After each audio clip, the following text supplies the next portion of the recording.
जब सूरज उगता है तो भी आकाश लाल हो जाता है और जब सूरज डूबता है तो भी आकाश लाल हो जाया करता है। सुबह प्रातःकाल पक्षियों का कलरव सुनाई देता है तो सांझ भी कलरव सुनाई देता है। फर्क कितना होता है कि सुबह की लाली उठाने का काम करती है और शाम की लाली सुलाने का काम किया करती है। और सुबह के पक्षियों का कलरव जो हुआ करता है वह घोंसलों को छोड़कर बाहर निकलने का होता है और शाम का जो कलरव होता है वह घर वापस लौटने का कलरव होता है। ध्यान रखें, सुबह सुबह पक्षी चहचहाते हैं, कलरव करते हैं, आकाश में पंख फैलाते हैं। ऐसा लगता है सुबह सुबह उन्हें देखो कि जैसे बड़े महोत्सव में शामिल होने के लिए जा रहे हो। पक्षियों के जीवन में कितना आनंद है, कितना संगीत है। पक्षियों के जीवन में प्रातःकाल इतना आनंद हुआ करता है, घोंसले से देखता है आकाश में सूरज आया, उषा काल में पंख फैलाकर आकाश में उड़ जाया करता है, मुक्त आकाश का आनंद लिया करता है। कभी देखना जब हवा का झोंका आता है तो एक वृक्ष कितनी मस्ती में झूमा करता है, कितने आनंद में आनंदित हुआ करता है। देखना कभी जिंदगी में विचार करना, नारियल का पेड़ अपनी मस्ती में झूमा करता है और गुलाब का पौधा अपनी मस्ती में कितना आनंद है इन वृक्षों में, इन पेड़ पौधों में। कभी देखना पहाड़ से गिरते हुए झरने को, उसके पानी में संगीत है, एक गीत है, एक सुर है। बड़े संगीत के साथ पानी झरना बनकर के धरती पर गिरा करता है, बड़ा आनंद है। कल कल निनाद करती नदी को देखना, कितना आनंद है उस नदी में, अपनी मस्ती में रहती है, अपनी मौज में रहा करती है। चिड़िया आनंदित है, पशु पक्षी आनंदित है। एक गाय का बछड़ा जब दौड़ करके रंभाता हुआ मां के पास आता है, इतना आनंद उस बछड़े में हुआ करता है। मान्यवर, मैं आपसे निवेदन करने जा रहा हूं कि पेड़ पौधे आनंदित हैं, नदी आनंदित है, तालाब आनंदित है, झरने आनंदित है। कितना आनंद है इस संसार में, सुख ही सुख है मेरे भाई। विचार करिए आप, प्रकृति का कण कण आनंद में जी रहा है, आसमान आनंदित है।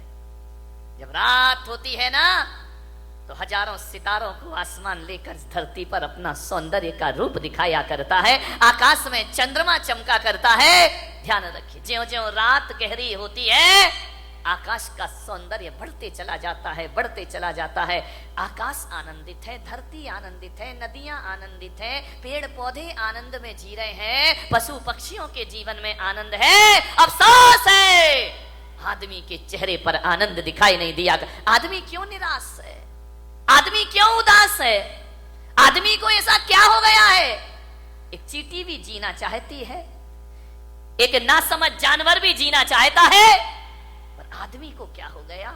ये मरने के षड्यंत्र रचा करता है, ये मरने की तैयारी किया करता है।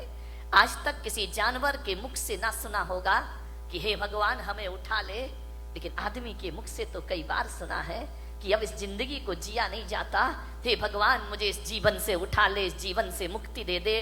क्या घट जाता है हमारे जीवन में ऐसा? आदमी मृत्यु के षड्यंत्र क्यों रचता है? ये आदमी अपनी ही हत्या करने के लिए तैयार क्यों है? मान्यवर, अपने ही जीवन से लाचार हो गया ये इंसान, अपने आप का दुश्मन बन गया। अभी तो ये सुना था कि दूसरे दुश्मन हुआ करते हैं, हम ही अपनी जिंदगी के दुश्मन खुद बनकर के तैयार हो गए हैं। आपने जीवन से अपने आप को खतरा हो गया। कभी आपने सुना किसी भैंस ने आत्महत्या की हो? सुना? कभी विचार किया है? कभी आपको अखबार में पढ़ने को मिला है कि आज एक भैंस ने गुस्से में आके आत्महत्या कर ली है? कोई जानवर आत्महत्या नहीं करता है। किसी भी जानवर को समय से पहले मौत को बुलाते हुए आपने ना देखा होगा। कोई देवता समय से पहले मरने का नहीं सोचा करते हैं। नार की सोच भी ले तो मर नहीं सकते हैं। आदमी को क्या हो जाता है कि क्यों जीवन से हार गया? थोड़ी सी प्रतिकूलताएं आई और आदमी जिंदगी से हार जाता है। नहीं मेरे भाई, समस्याएं किसके जीवन में नहीं होती हैं? राम के जीवन में समस्या थी, महावीर के जीवन में समस्या थी, कृष्ण के जीवन में समस्याएं थी, जीसस के जीवन में समस्याएं थी, आचार्य शांति सागर के जीवन में समस्याएं थी, आचार्य कुंद कुंद के जीवन में समस्याएं थी। समस्याएं किसके जीवन में नहीं होती हैं? ऐसा कोई है? समस्याओं से रहित जीवन नहीं होता, ध्यान रखिए। और हकीकत में देखा जाए तो समस्याओं का नाम ही जिंदगी हुआ करता है। आसानी से जिंदगी मिल जाए तो जीने का मजा खत्म हो जाएगा। एक बात बताइए, यदि समस्याएं नहीं हो तो फिर जीने का मजा क्या है? जिंदगी जिंदा दिली का नाम है, मुर्दा दिल क्या खाक जिया करते हैं। ध्यान रखिए, जिंदा दिल बनिए। मान्यवर, दुख इस बात का नहीं है कि आदमी मर जाता है, दुख तो इस बात का है कि जिंदा रहकर भी आदमी जिंदा नहीं रह पाता है। वह मरा मरा सा जीवन जीता है, वह मरे हुए सी जिंदगी जिया करता है। विश्वास पैदा करो अपने आप पर, जिंदगी से हार मत मानिए। जिंदगी मिली है, मालूम है ये मानव का तन मिला है। शास्त्रों में कहा है, ग्रंथों में कहा है, 84 लाख शरीर छोड़े हैं तब जाकर ये मानव का शरीर तुमको प्राप्त हुआ है। 84 लाख योनियों में हमारा जन्म हुआ है। कितने जन्म हम नाली के कीड़े बने होंगे, कितने जन्म पक्षी बने होंगे, कितने जन्म हम कीचड़ में कीड़ों की तरह रहेंगे होंगे। हर जन्म में हमने प्रार्थना की होगी ईश्वर से कि हे ईश्वर, एक बार मुझे मनुष्य का चोला प्रदान कर दे, हे ईश्वर एक बार मुझे मनुष्य का तन प्रदान कर दे। इसलिए आत्महत्या करने के लिए नहीं, जिंदगी की अंतिम सांस को पूरी ईमानदारी से जीने का प्रयास करिए। अंतिम सांस भी पूरी जिंदा दिली के साथ जिएंगे। क्यों हार जाता है आदमी? जैसा विचार करिए, सोचना। ऐसे ही नहीं मिल गया मनुष्य का जीवन, बहुत मेहनत की है इसके लिए।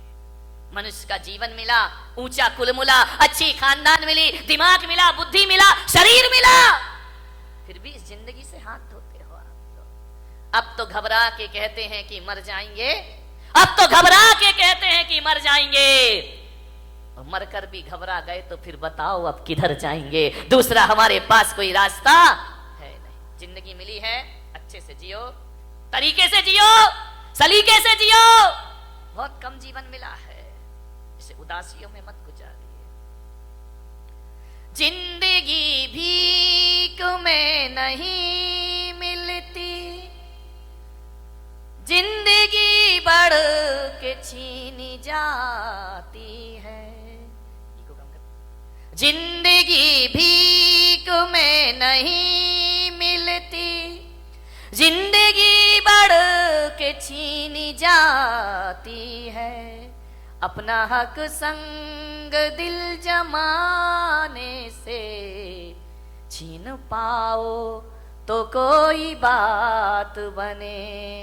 सर झुकाने से कुछ नहीं होगा, सर उठाओ तो कोई बात बने।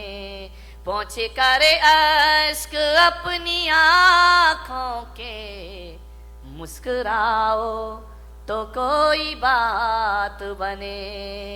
मुस्कुराओ तो कोई बात बने। उदास मत जियो, जिंदगी को बुरे आनंद के साथ जीने का प्रयास।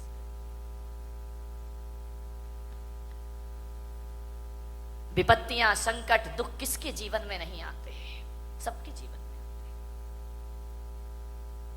मुश्किलें आती हैं, परेशानियां आती हैं, विपरीत वातावरण बनता है, लेकिन जीने की आस मत छोड़िए। जलजले आते हैं, तूफान आते हैं, उड़ीसा में चक्रवात आता है, गुजरात में भूकंप आता है, हजारों लोग बेघरबार हो जाया करते हैं। लेकिन एक बात ध्यान रखो बारामती वालों, इतने बड़े भीषण आंधी तूफान के बाद, भूकंप के बाद भी जो आदमी जिंदा रहता है वो अपना उजड़ा हुआ आशियाना फिर से बना लिया करता है, वो अपना घर फिर से निर्माण कर लेता। क्या हुआ? जिंदगी कितनी बार छीनेगी, फिर बना सकते हैं। अगर हौसले बुलंद हो तो आंधियों में चिराग जला करते हैं। आज समस्या है बहुत बड़ी, आदमी अपने जीवन का दुश्मन हो गया है, अपनी ही जिंदगी का दुश्मन हो गया ये इंसान। शहरों में बड़े बड़े व्यापारी आत्महत्या कर रहे हैं, महानगरों में व्यापारी आत्महत्या कर रहे हैं, गांव में किसान आत्महत्या कर रहा है, घरों में किशोर आत्महत्या कर रहे हैं, महिलाएं आत्महत्या कर रही हैं। थोड़ा थोड़ा सा निराशा हुई, थोड़ा सा मन का नहीं हुआ, थोड़ा सा प्रतिकूल वातावरण हुआ और आदमी मरने को तैयार है। और एक बात बताओ, बारामती के लोगों से मेरा निवेदन है, इस पंडाल में ऐसा कोई व्यक्ति बैठा है जिसने आज तक आत्महत्या का विचार ना किया हो? है कोई महान आत्मा? मैं दर्शन करना चाहता हूं। एक बार भी पूरी जिंदगी में मरने का विचार नहीं। महिलाओं तुम्हारी तो जय हो पंचम काल की। ये तो इतनी बार मरती हैं लेकिन एक बार भी नहीं मरती है। विचार करिए, सोचना है आपको। बात बात पर आदमी मरने का सोच लेता है। ऐसा कोई नहीं होगा इस दुनिया में जिसने अपने पूरे जीवन में एक बार मरने का ख्याल भी ना लाया हो।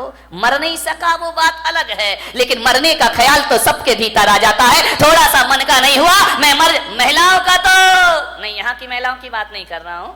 कौन बोला बंबई वालों की कर रहे हो? ना, तुम्हारी तो अभी नहीं, आगे जाके विचार करना है आपको। महिलाएं तो हमेशा थोड़े, इनके दो ही हथियार हैं, ध्यान रखना। या मैं मायके चली जाऊंगी या फिर मैं मर जाऊंगी, आत्महत्या कर लूंगी, सुसाइड कर लूं, मैं नहीं जीऊंगी, तंग आ गई जिंदगी से। महिलाओं से मैं बात बात पे आत्महत्या के विचार मत बनाइए, मरने के विचार मत बनाइए, ध्यान रखिए, विचार करिए आप। बहुत अशुभ विचार है। भगवान महावीर कहते हैं मरने के विचार भाव हिंसा कहलाया करती है, और भाव हिंसा को द्रव्य हिंसा से भी बड़ा पाप माना जाता है। अरे दैहिक हिंसा उतनी खतरनाक नहीं होती है जितनी वैचारिक। इससे बड़ी क्या हत्या, दूसरों की हत्या करना भगवान महावीर ने पाप कहा है।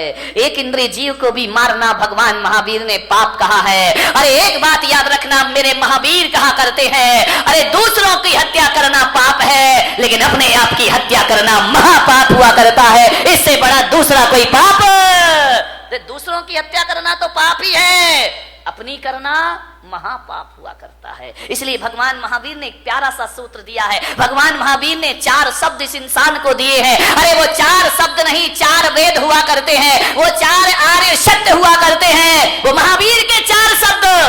ध्यान रखना, इनसे बड़ा ना कोई आगम होता है, ना शास्त्र होता है, ना पुराण होता है। महावीर ने इस दुनिया को केवल 4 शब्द दिए हैं। महावीर ने इतना ही कहा है, इस मानव जीवन को सफल करना है तो 4 सत्य में जियो। वो 4 सत्य है, वो 4 वेद है, वो चारों धाम की यात्रा है। वो 4 शब्द इस धरती को दिए, जियो और जीने दो। इससे बड़ा कोई धर्म ग्रंथ नहीं हुआ करता है, इससे बड़ा कोई शास्त्र नहीं हुआ करता है, इससे बड़ा कोई आगम नहीं हुआ करता है। न वेद है, न पुराण है, न कुरान है। 4 शब्द में उन्होंने अपनी पूरी देशना को समाहित कर दिया। 4 शब्द में पूरे दर्शन को रख दिया भगवान महावीर ने। ऐसे दार्शनिक हुए, उन्हें ज्यादा बोलने की जरूरत नहीं पड़ी। भगवान महावीर से पूछा गया कि आप बताइए एक सेंटेंस में धर्म का सार क्या है? तो महावीर ने कहा, जियो और जीने दो। ध्यान रखिए, सारी दुनिया समा गई इसमें, सारे ग्रंथ समा गए इसमें। ध्यान रखना, 11 अंग 14 पूर्व का सार समाया है। ये इतना साधारण अक्षर नहीं है, इतने साधारण शब्द नहीं है कि बैनरों पर लिखवा दिए जाएं और हमारी इतिश्री हो जाए। ध्यान रखिए, जियो और जीने दो।